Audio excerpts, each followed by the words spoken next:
When I was working for the Undersecretary of Defense for Acquisition, I had an opportunity and I got out and decided to leverage my technology career. Our restaurant people said, we have a problem. If a candidate walks in the door and we want to hire them, we can't hire them for like 7 days because it takes too long to process the paperwork. We got a requirement that said from the point in time when I say hire, all of their information has to be in the system within 5 minutes. So we built a cloud-based HR system. If you don't plan your replacement of your heart very well, things can go sideways very quickly. And at the same time, if you don't do your due diligence around costs can escalate. I think that's how you're successful as a IT leader, as a CTO. One, you have to have a strategy around innovation. Where's the brand going? What are we trying to do? And second, you have to be able to talk to operators. What is one myth that you feel people have about restaurant industry from outside? How hard can it be to make a pizza? Hi, welcome to Restrocast. Today my guest is Chris Demery, CTO of Blaze Pizza. While Chris packs great and rich experience from military to Dominos to Bloomin Brands, PF Chang's, and now Blaze, a highlight for me in this conversation was not only for technologists in hospitality, but for anyone who wants to solve problems in the world. Ask your user. They exactly know what they want and just do it for them. This was a great conversation. I enjoyed every bit of it and came out enriched. I'm sure you will too. Welcome to Restrocast.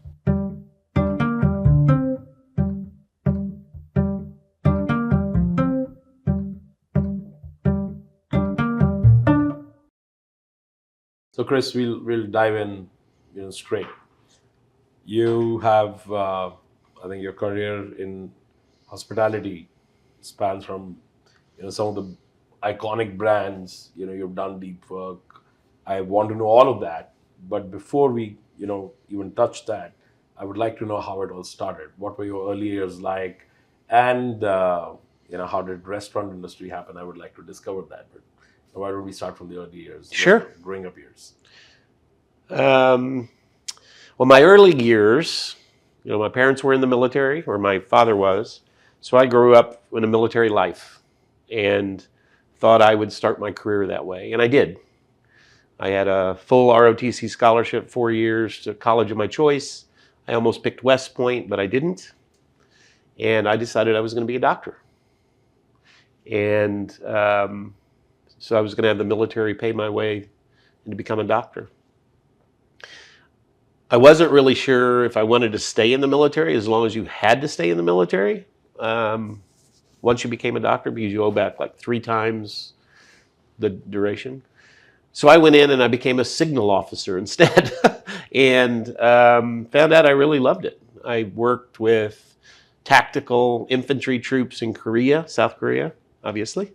I worked with field artillery units out of Fort Bragg, supported special forces, and I decided I was going to be a general.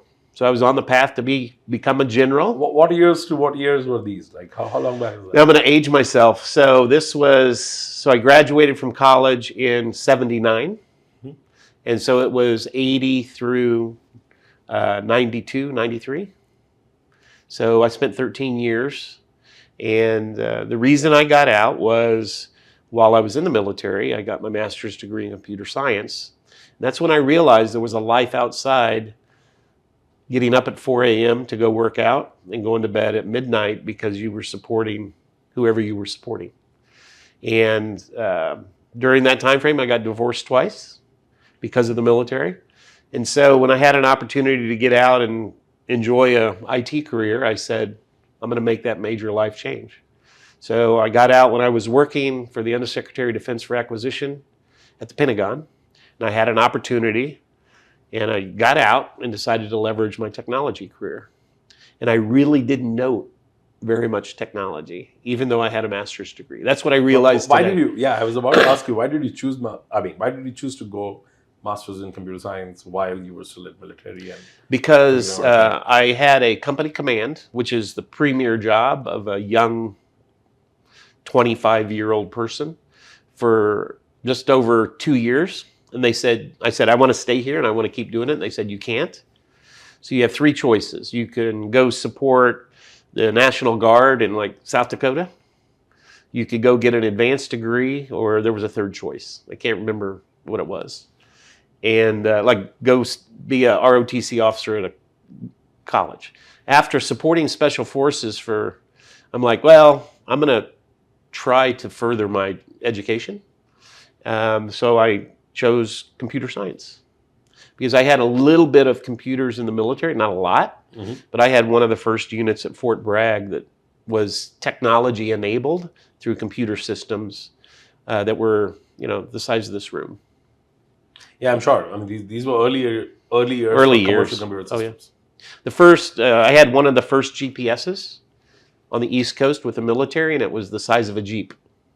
Oh, wow. Yeah, so to see how far it's come sort of ages me, but it's kind of fun to see how technology has miniaturized itself. So, yeah, I mean, I can relate because while I was, much younger growing up as a kid in India, but I think I got my hands on computers as early as 1992. Yeah.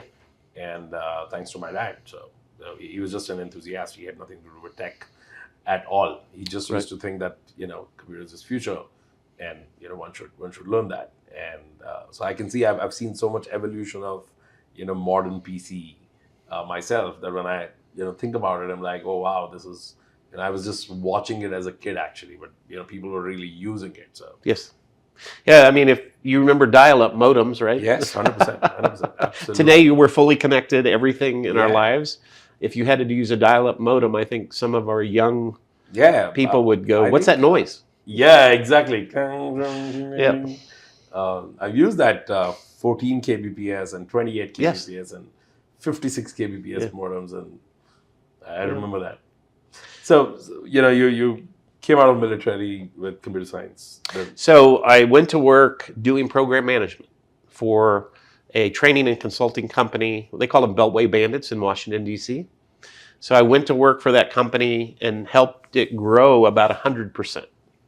And so my thought was I would help run the company, become like a COO, right? And the owner was not fully aligned with my objectives in life because I've always tried to keep making my life better. And so while working as a consultant for NCR, the NCR out of Atlanta, Retail Solutions Group out of Atlanta said, you should come to work for us and help us manage large projects. So they gave me a pay increase. Most people do that. So I moved from Washington, D.C. to Atlanta. And a couple of years into that stint, they said, we're having a problem with the Domino's pizza program. And so we want you to go up there and help us save the program. So I went up to work for Domino's Pizza as a representative in NCR. And that's when they were starting out their next generation store solution, NGSS. Mm-hmm. They didn't know exactly what they wanted, but we were working down that path. And so NCR helped Domino's make their selection of their next gen point of sale. 2012. And that's when we built out the next generation solution called Domino's Pulse today. And then built out near real-time reporting, pizza tracker, all sorts of great stuff when they only had 140 engineers. Built out the first e-com for Domino's Pizza. Built out the second e-com for Domino's Pizza. And then it got so big, a gentleman that worked for me, we branched him aside and made him vice president of e-commerce, and I kept all the rest of the solutions. I'm curious, and this is, I've always believed, and this is also my bias, given that we run a restaurant tech company, but I've always seen that, most of the, restaurant brands, no matter how large they are, whenever they started building their own tech, they kind of failed. And they failed not because they couldn't, there are great engineers available all over. I think they failed because that was not their forte. And that was not something, they just by design, they will always, end up having the suboptimal solution to a problem, because the problem is only going to be defined by what they think is the problem, what is their problem. And may not really think about it, from future perspective or future proofing their brand, which they don't know what they don't know about, what's going to happen with either pizza or the deliveries or Right. whatnot, right? What was different at Domino's? So when we went, as part of the next generation store solution project, we did a huge RFP. We looked at 85 different, and we had architectural imperatives. We're not going to build from the ground up. We're going to build on top of an architecture that will support change. And so we went out looking for solutions, point of sale solutions, that could demonstrate a 3-tier architecture, because we knew we were going to change over time as we grew. And I think that's what enabled them to continue to grow and build and adapt, because it was a 3-tier architecture enables you to replace different APIs or tiers as the need evolves. Yeah, these were not the days of microservices or Correct. Or SOA. Right. This is before then. Yeah. And I think that's what enabled them to change and then adapt. And we went through the whole internationalization process, the whole localization process, all sorts of things. And the franchisees sued us. We were joking earlier about being deposed. It's one of my first depositions. Really? Yes, at Domino's. Yeah, the franchisees sued Domino's corporate because we mandated you take on this new solution. And we lost. And then under appeal, we won. And so that's how. So Domino's lost the first court case, and then they won it once they went back to court. Wow. And why did franchisees sue? Was it because they wanted choice? We want to pick what we want to pick. You probably understand that, right? It's like, I know better than you do, therefore. But Domino's was taking a strategic view of it's a proprietary solution for Domino's Pizza, and it would allow them to expand faster and solve problems at a scalable level versus 20 different point of sale solutions across the franchise community. They were the premier. Everybody needs to be on one point of sale versus trying to aggregate data from 5 point of sales. Yeah, I believe in that. Right. So even till today, I think Domino's is one of the few who actually could do, this globally. Not many brands have been able to really do international on a single platform. Well, when I was there, we were starting to go global because the engineering team, the architecture was built for adaptability. So when we would go into South America and have to do Factura, unique printing for Colombia or Brazil or Peru, we could get an engineer down and within 3 to 5 weeks have a Factura printing solution that would demonstrate and look how easy it is to take orders.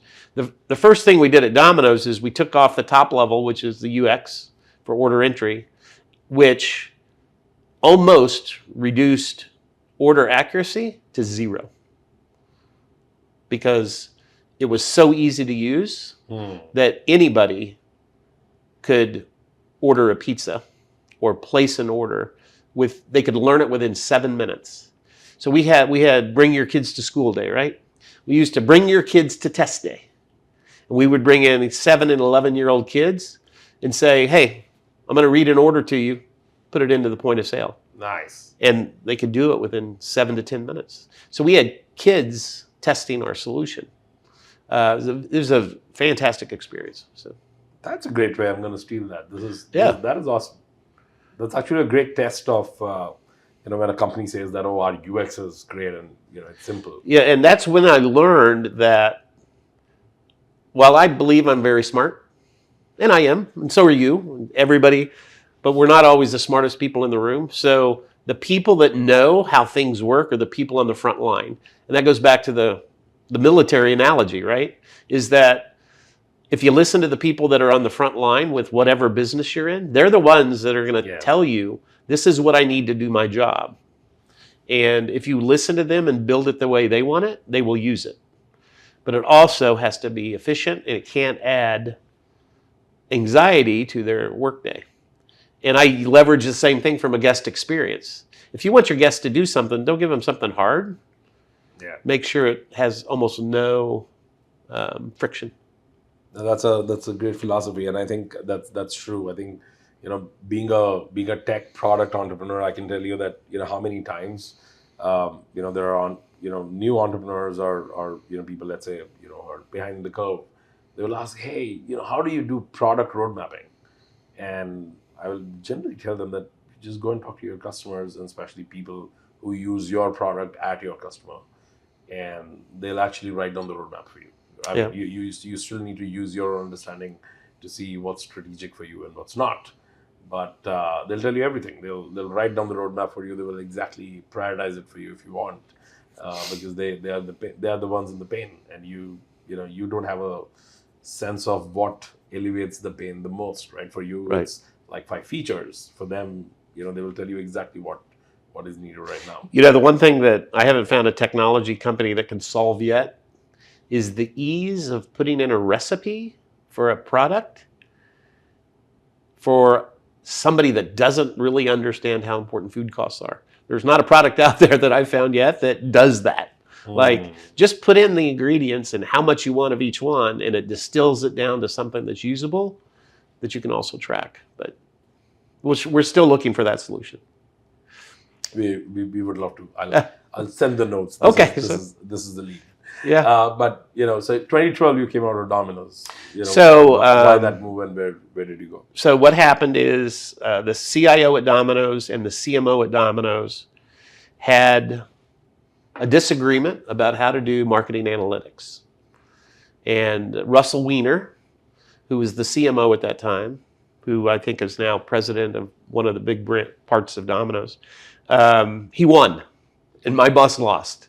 So my boss was departed, and I was a candidate for CTO or CIO at Domino's, back when they were much smaller. And the CEO made a decision, and it wasn't for me. Bain Capital, who had owned Domino's at one point, and then when Domino's went public, obviously Bain exited. They had just bought a company called Bloomin Brands, although it was known as OSI Restaurant Partners. Okay. Outback Steakhouse International. Okay. So Bain had bought OSI. OSI contacted me and said, we need a really good technology person to come down and head up our technology team. And I'm like, well, it's a plane flight. So it was Florida. So I got on they gave me more money. I got on a plane, flew to Florida, and worked for OSI Restaurant Partners. And I was there 7 years. Built out almost all of their above restaurant technology. Did not replace their point of sale solution. Still not replaced years later. What do you mean by above restaurant technology? So we put in a cloud-based HR system. So our HR people, let me rephrase that. Our restaurant people said, we have a problem. If a candidate walks in the door and we want to hire them, we can't hire them for like 7 days because it takes too long to process the paperwork. And by then, they want to work, but they can't work because they can't be in the point of sale. They can't be in the back office. Can't get in. So we got a requirement that said, from the point in time when I say hire, all of their information has to be in the system within 5 minutes. Oh, wow. So we built a cloud-based HR system with the requirement that from the button push, it had to be in the restaurant, in the point of sale, at whatever location it's supposed to be in within 5 minutes. So we used a company called Omnivore. If you've probably heard of them, right? I remember. Now bought up by Olo. Yeah. So that was my first experience with Omnivore and cloud level integration near real time. So we did that. Omnivore was like a middle layer. It was like Zapier. Yeah, it's API based, clearly defined APIs. So I used them for that. Mike and Mike. Yes, Mike and Mike. And then we built out we had another problem. Our guests would tell us, I know you have a reservation system, but I don't know, when I go to the restaurant, I don't know if I can get in. And we want to get into the restaurant, but we want to make reservations in advance. So then we built out a guest wait list from a mobile app. So we built a mobile app that would allow people to make their reservations in advance. and pay at the table when they wanted to leave. Because at Bloomin Brands, nobody wanted technology at the table.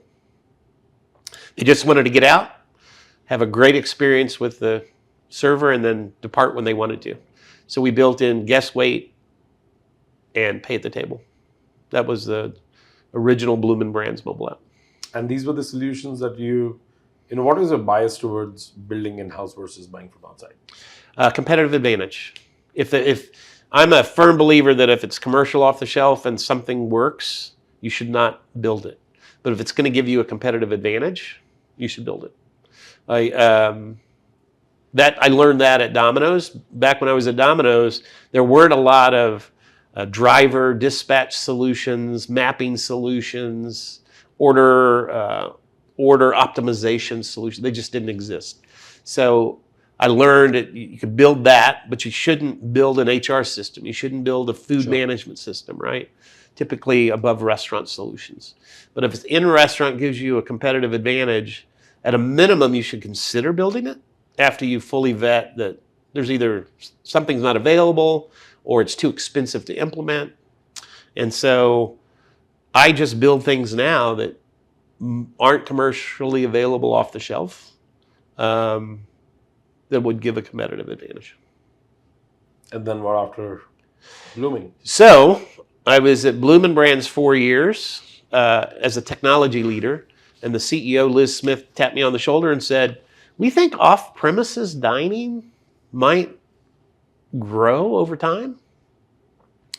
So would you lead that group for us?" I'm like, "Well, what do you mean?" "Well, we think Carrabba's and Outback should do more pickup and e-commerce." I'm like, "Okay, what about Bonefish Grill or Fleming's?" "Oh, no, those are fine dining experience. Nobody will ever order that for delivery." So built out a self-delivery model for Outback and Carrabba's and demonstrated, traffic decline in the casual dining goes down about 2% a year. There's the traffic. It was for a while. That's what they were experiencing, and so they saw a lot of companies doing off-premises. I reversed that trend for Outback and Carrabba's. The interesting story, the president of Bonefish Grill, who was a friend of mine, he's like, "Chris, Liz said you can't touch fish because fish doesn't travel well." I'm like, "Why don't we ask the guests? See if we turned it on and a guest ordered it and kept ordering it, then who's right, the guest or the president?" Now, we didn't tell Liz Smith that. So we turned on Uber Eats at a Tampa, Florida Bonefish Grill, and after 30 days had to turn it off because they had $7,000 a week incremental sales. What? And their bar was so full of Uber Eats drivers, they lost alcohol revenue, which is more highly profitable. So the president said, "I hate to turn this off, but I need to go redesign my restaurants before I can turn on off premises." And so, by the way, the guests are always right. If the guest wants seafood delivered to them or pick up to take home, that's what you should do. So my motto became, guests deserve what they want, when they want it, where they want it. If you live by that motto, your guests, and you can deliver high quality food, then your guests will come back to you because you do what they want, where they want it, when they want it, with high predictability. So that's my guest experience mantra. That is awesome. And this was way before COVID. Oh yeah, way before COVID. I think the off-premises for Outback and Carrabba's is what saved Bloomin Brands during COVID. The only reason I say that is because they said that during a quarterly review once they went public. No, but that's true. I mean, most of the fine dine, experience-based brands suffered during COVID because they couldn't do off-premises. Yeah, they didn't know what to do, when the war was on. Right? That's right. So I left Bloomin Brands to go to work for CKE in Franklin, Tennessee, because I was contacted by a headhunter and said, "We really need a leader in technology." I'm like, "Well, you have a CIO." They're like, "Oh, we know, but we really need a leader." So I went to CKE, and unbeknownst to me, I knew it when it happened. The CIO was walked out 30 days after I got there. And this was a part of Rourke Group, 3,600 locations. Fantastic experience. I was on the track to become a CTO there because I was the head of IT, and inspire Rourke Capital and put in a CTO from another brand that they wanted to move down. I won't say her name. And so that cut off that career path for me. So, I mean, my career path is I continuously look for challenges. And I think like most competitive people, you want to move up. You either want more money, you want increased responsibility. I mean, for me, that's just second nature. Back to my military background, right? And so when they brought in that new CIO, CTO, PF Chang's contacted me and they said, we saw what you did with Bloomin Brands. We're starting this new small footprint concept. We need somebody that knows technology, off premises to go build these for us. And so I went to PF Chang's as head of off premises, not as a technology role, but as an operations role. And then COVID hit. So. Oh, wow. Yeah. And so I left PF Chang's. I got contacted by Blaze Pizza and said, we really need technology at Blaze Pizza because we're the non-franchisor franchisee or non-franchisee franchisor. And we really need to look at some technology solutions that are scalable because we want to grow. So I left PF Chang's during COVID. Wasn't PF Chang's, I mean, weren't you there at the right time when they needed you the most? Yes, I was. And then COVID hit and traffic went down at all their locations. Yeah.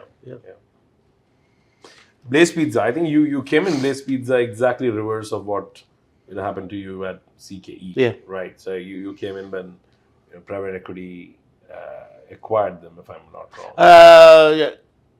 They had been there a year or two. Brentwood Capital. They own Blaze Pizza. So they bought it from the founders, and they put in a new CEO. That CEO happened to be somebody. I put in SAP at Bloomin Brands. I didn't mention that part. You'd ask what above store solutions. We put in SAP Financials at Bloomin Brands. That senior vice president of finance was the CFO at Blaze Pizza, and then they made her CEO, and she brought me in to do technology for Blaze Pizza. So that's how I got to Blaze. Long story.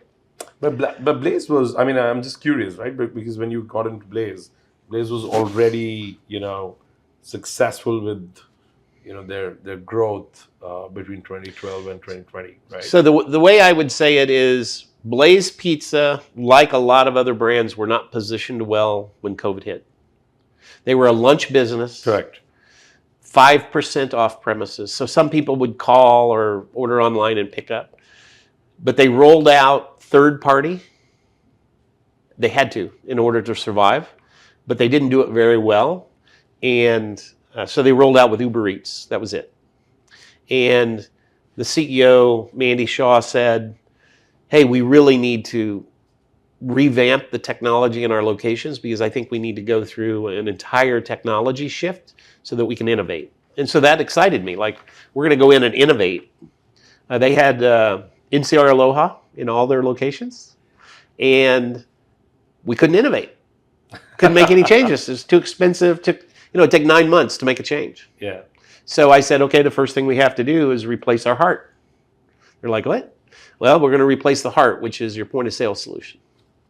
And a lot of people tried to say, well, can we replace, the arteries and the legs and all that at the same time? Keep the center point. I said no. The point of sale solution I put in was my fourth point of sale solution rolled out. I don't think any other CIO can say that because I did Domino's Pulse. Why is that? Why do people generally, especially in the point of sale solution case, I've seen that a lot, and I've been watching this, all over the world, right? So from my vantage point, I also kind of got to see, how it moved across the world in different, because pre-COVID, world was still at very different places, in their own countries, Right. right? COVID leveled it. COVID was the year when 2020 to 2022, I used to always tell people that, for the first time in 10 years of our company, everybody in the world at the same time want the same thing. I've never seen, I've never experienced this before. But why do you think is the, why are you saying that not many CIOs can say that? And I know not many can say that. But why do they know that the heart doesn't work? They still continue to stick to something that they know will not work. Because a heart replacement's pretty hard. But then I That's- think it's true. business not growing is harder. I mean, you're absolutely right.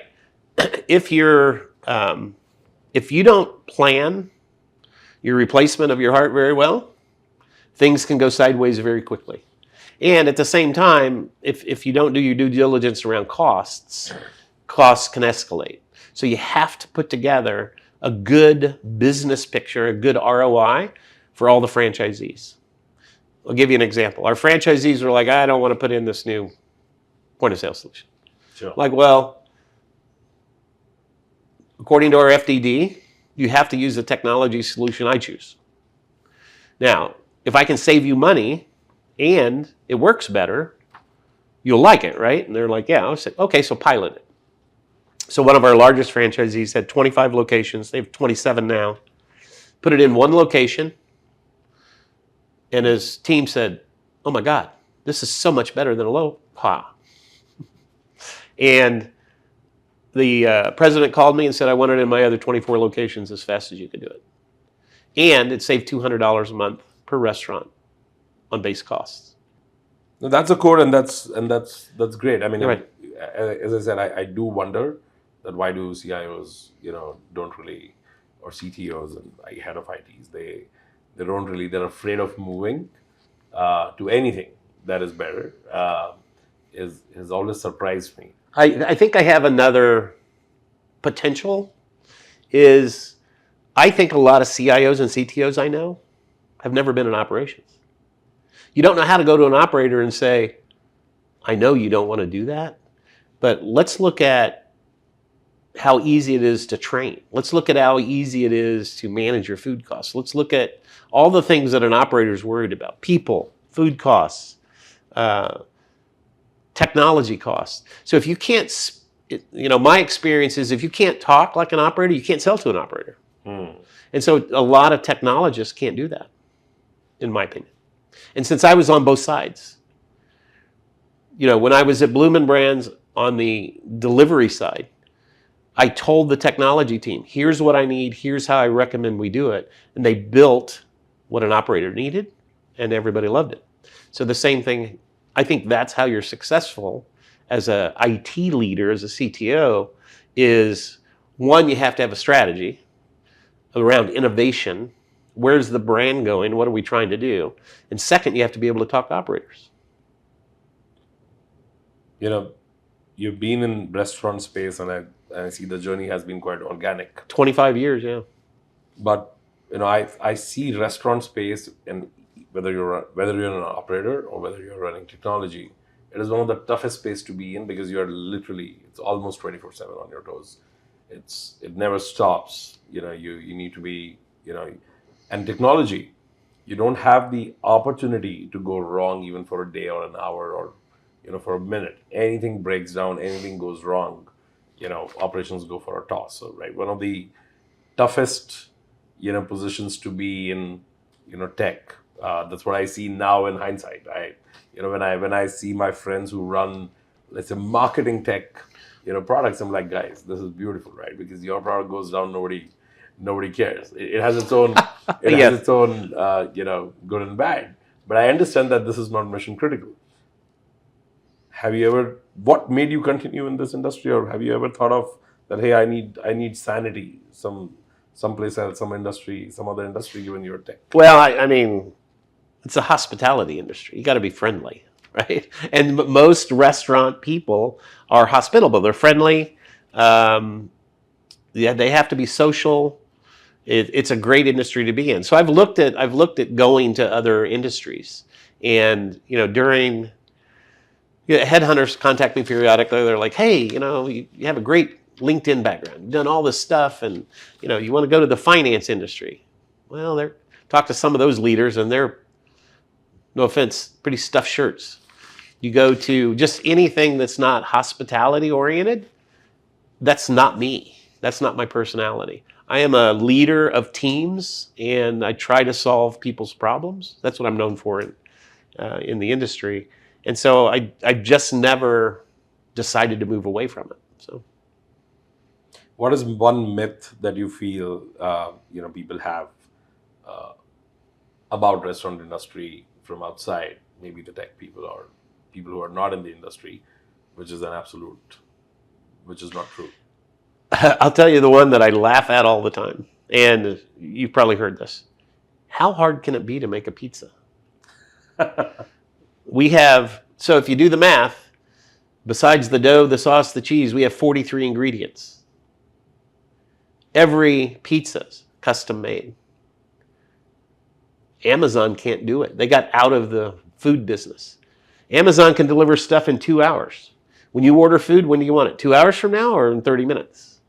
And so it's the full belief that it's really hard to build a custom sweater in 15 minutes. You can have it delivered in 30.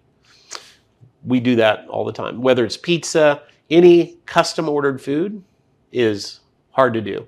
And a lot of people get into the restaurant industry believing, how hard can it be to cook?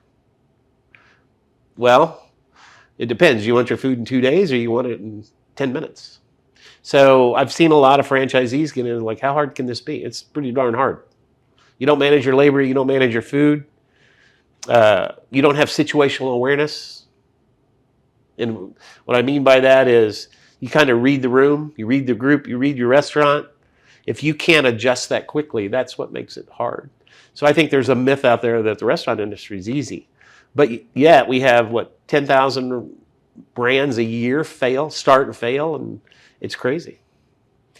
As a leader, how have you evolved over years? And this question is like two parts. One is, more plain vanilla.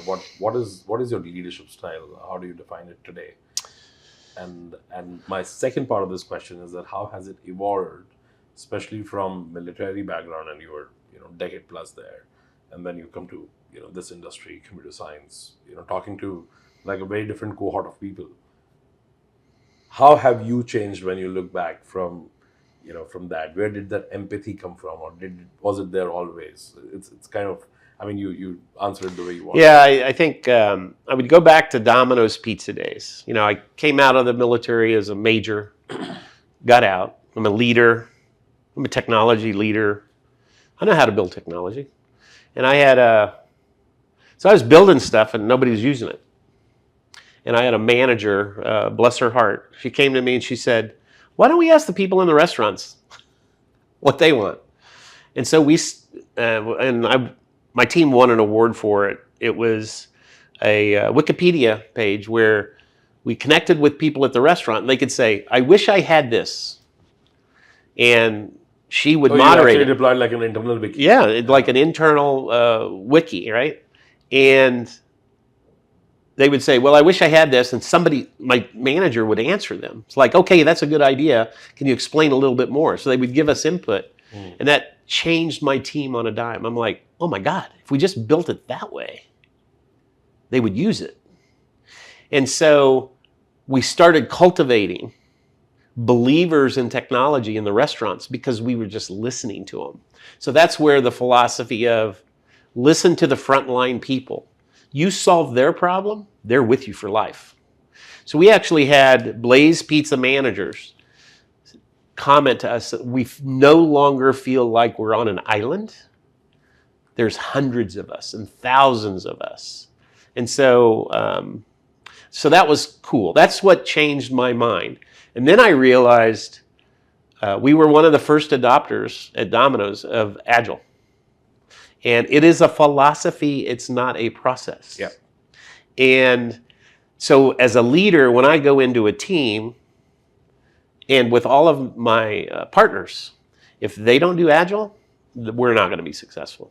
And so to me, The philosophy around Agile is directionally deliver what your guests or customers want as quick as possible. That's the philosophy. And do not make it perfect, because they don't really know what they want. And if you can do that consistently and then fix whatever issues need fixed, they'll believe in you forever.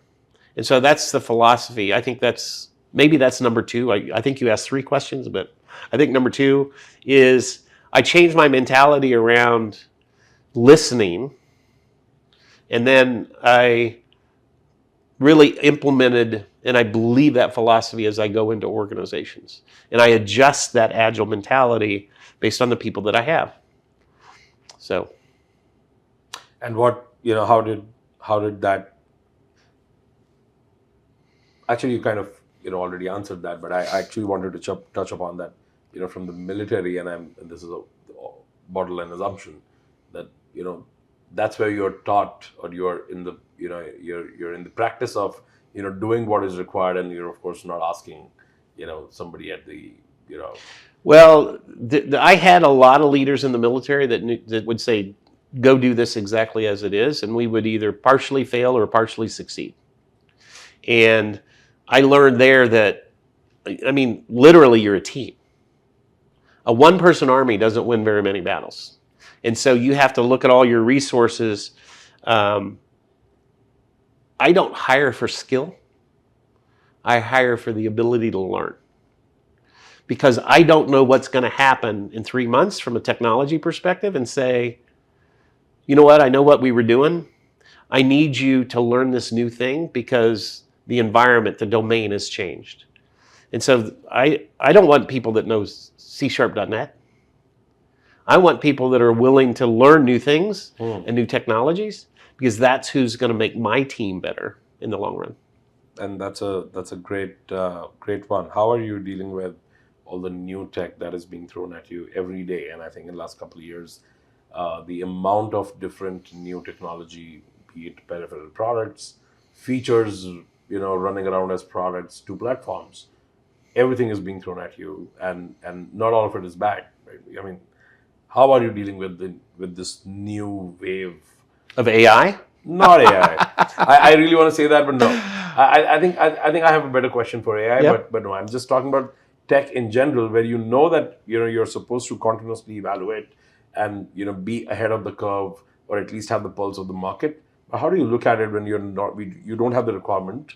You're kind of settled in whatever you have right now, but you still are curious. How do you look at that? I guess the way, part of my evolution as a leader, I think I know what's good for the restaurant industry, but I always try to couch it from the posture of the guest. And our guest changes pretty quickly. So you have to understand your guest experience and where your brand wants that guest experience to be. And whatever new technologies come along, have to supplement that. Technologies can't replace the guest experience, and they can't make it worse. The second piece is technologies have to simplify the job of the people in the restaurant. They're really entrepreneurs. They want to be cooks. They want to be servers. They want to be, some people love that. Some people just do it in order to get by. But the people get into the restaurant industry, maybe because they think it's easy, but because they want to innovate. And you put new technology in front of those people, and it makes their life harder.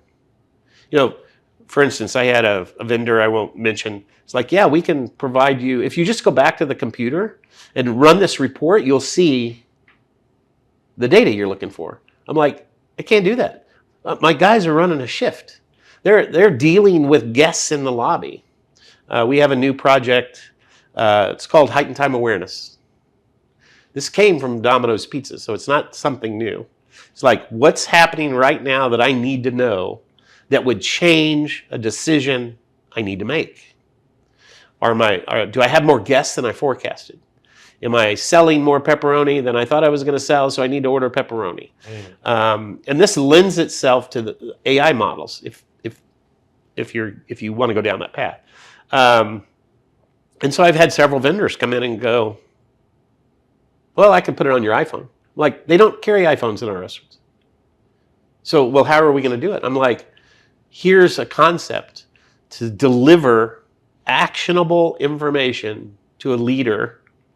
And I have two of my partners, Q Beyond and Fresh Tech Technologies, that are helping me solve that problem. And I think it's going to be a competitive advantage for Blaze Pizza. Now, the way I position it with the vendors is, you do this for us, you're going to be able to sell this. Because everybody wants actionable information for a restaurant manager at their fingertips without having to run a report, look at their iPhone, Right. or their manager calling them and saying, did you realize what's happening? No, I didn't realize. So I came up with the concept of AI bots that will tell a shift leader through headphones, you're just as an example, we forecasted your digital sales to be 20 orders an hour. It's now 40 orders an hour. Should you do something? Now, my technology people are there going, what are we going to tell them to do? I'm like, you're not going to tell them to do anything. They have to make a decision. If they don't have the data, they can't make a decision. So give them the data. What if they make the wrong decision? And so there's this whole philosophy around, if I don't know something's wrong, I can't make a decision. Correct. So just let them know something's going sideways. Because our store managers today are 20 years old. They're not 35. They don't have 15 years of experience. They rotate through these jobs. And so part of that is what I call situational awareness. I know something's happening, but tell me what I really need to pay attention to. So I think there's a role for AI in that space. And that's actually one of the better examples of AI, Yeah. being put to use in a long time that I've seen, because Right. People, like, for example, the kind of requests that we are receiving from all over the world, some of them are extremely bizarre and random, where we don't really blame the one who's giving the requirement, because we understand that everybody is in this race of showing to their board that Yes. what's their AI strategy, and we've been telling customers that, guys, relax. There's a lot of AI already working in the system. We don't tell you that it's AI because it doesn't really matter. We need to give you the ROI, and some of the AI you don't really need it, because your operations, your people, your business cannot consume that outcome yet. Right? Yes. So, for example, like in your case, in case you had asked them that exactly tell the manager what needs to be done, They won't now believe it you. becomes unviable. They're not going to do That's it. exactly what I meant, right? Yeah. That there's so much that technology can do potentially, which a business probably cannot consume because it's not viable. It doesn't make sense. Right. And world still does not have that much data. So even back at Domino's, early days, we had something called a ticker. It ran across the bottom of our make line screen. And the ticker would say, because we owned all the technology, you forecasted this many pizzas, products that went through the oven per hour. And you scheduled this many people to handle that, because we had a model of how you did that. 10% low on products going through the oven. Therefore, you're 10% high on your labor. Every hour of labor you don't cut somebody is costing you $7 or $3 or $2. Oh, really? And you had that at Domino's? Yes. It's called the ticker. Across the bottom of the make line screen. And people at Domino's got bonused on how close to you are for managing labor. So, interesting fact, every brand is slightly different. At Domino's, if you were plus or minus 1%, you're in a sweet spot for food and labor from your forecast. Mm-hmm. I go to brands where it's, well, if you're kind of plus or minus 10. Yeah. One is amazing, actually. 0.1 is amazing. It's not 1, it's 0.1. And, oh, wow. Oh, yeah. So if you got to 0.3, 0.4, 0.5, you weren't getting a bonus. Plus or minus 7, it's absurd. Yeah. Because if you're more than 60, world, that's your EBITDA. yeah. Your prime cost, food and labor, if you're more than 60% all in, you're losing money, probably. Depends on your occupancy costs, all that kind of stuff. I only know all that because I had to build 2 brands to do it, right? So you understand all those components. I don't think a lot of technology people know that. And so food and labor are the number one thing. So you have to build tools that allow that. You understand it. You've built Bottom a line platform. efficiency is the That's right. only delivery that technology or operations Yeah. or both need to deliver. I mean, otherwise, tools don't run the business. Tools That's right. enable the business. Chris, that was fabulous. This is Thank you. there's so much there's so much more that I would love to speak to you about. Pure greed, personal enrichment. But this was great. I mean, lot of great takeaways. And thank you for being here. Thank you for agreeing to do this. I'm really honored to have you. Oh yeah. Thank you very much. Thank you. Thank you.